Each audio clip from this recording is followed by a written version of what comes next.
straight out to Michael Board, WOAI. Michael, 5 days in the one-bedroom apartment with a dead body? Unbelievable. And police are describing this as one of the most gruesome crime scenes they've ever seen. And according to the police reports, it's easy to see why. This woman allegedly used every knife in the house to attack her own son. They believe the murder weapons in this case, they believe, include a bread knife, several steak knives, a hammer. And when that wasn't enough, allegedly, according to the police reports, this woman turned the hammer around and used the claw of the hammer to also attack her own son. If this is true, it's easy to see why this was as gruesome as it sounds. Blood splattered on all of the walls of this one-bedroom apartment. Joining me right now, special guest, Sheriff Craig Apple, the Albany County Sheriff. Sheriff Apple, thank you for being with us. You know, no one seemed to notice the son, a 22-year-old with cerebral palsy, his name Gabriel, was missing. In fact, the only thing that really alerted anyone to something was going wrong was when the mom wouldn't let the renters in to see the apartment. What happened, Sheriff? First of all, thank you for having me. Yes, well, basically, they didn't really have too many friends in the area. They did have some family in the area. It was a brother and a sister-in-law. But he really was a bit of an introvert, but he was a good, outgoing kid. He just didn't have many friends in the area. And he would Facebook and tweet. So there weren't too many close neighbors that knew them well. Also with me, Brian Fitzgerald, crime reporter with the Albany Times-Union. So did the landlord think it was odd when the mother of one refused to allow the prospective renters in?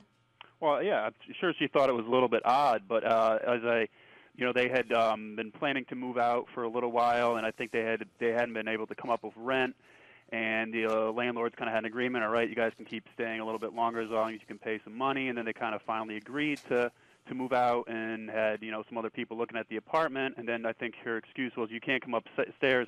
It's a mess because we're packing. Everything's kind of disheveled and in a state of disarray because we're packing stuff up and moving it around. I don't think in their wildest dreams they thought there might have been Gabriel's body up there, but they certainly thought it was odd, but nothing that would have warranted a call to the police or anything like that. When prospective tenants come to take a look at the one-bedroom apartment hoping to rent it, they're shooed away by the current resident. She says that it's a mess. Come back later after she's cleaned up. What they didn't know is that just a few short hours later, that very apartment would turn into a bloody crime scene, complete with a dead body. The victim, mommy's own 22-year-old son, suffering from cerebral palsy. To you, Matt Zarrell, just because the mom lived with the son does not mean she's the perpetrator. He was extremely active on Facebook and Twitter, very, very outgoing. What more do we know, Matt Zarrell? Okay, well, cops, for the timeline at least, have pinpointed that they believe he was alive on the Thursday night at about 9:30 p.m. based on the posting that he put on Facebook. Now, we know that Mom and Gabriel were the only persons living in the home. Now, what happens is that the aunt, a few days later, comes by, sees the mom distraught outside. She says she doesn't know what happened, but that Gabriel is definitely dead. But she keeps saying, I don't know what happened. So give me the lowdown, Matt Zarrell. She stays in the apartment with the dead body for 5 days. Yeah, cops believe she was there for 5 days. She also made numerous attempts to cover up what would be a decomposing smell in the house, including opening all the windows, pointing the fans to blow the smell out of the windows.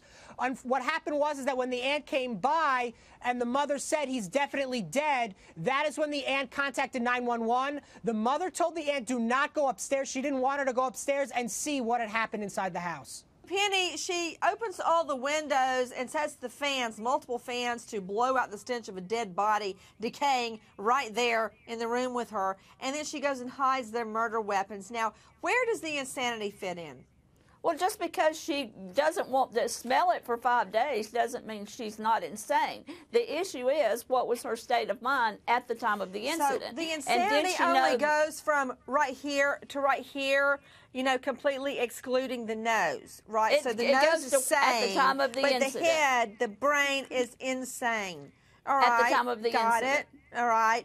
Complete insanity with a nasal exception. Go ahead. If it's at the time of the incident, if she was so mentally ill that she did not know the difference between right and wrong, and she could not appreciate her acts and that they were wrong, then she could be found to be mentally ill. But it has to rise to the level she was so ill. Penny. Yes. She hid the murder weapons, and there were plenty of them.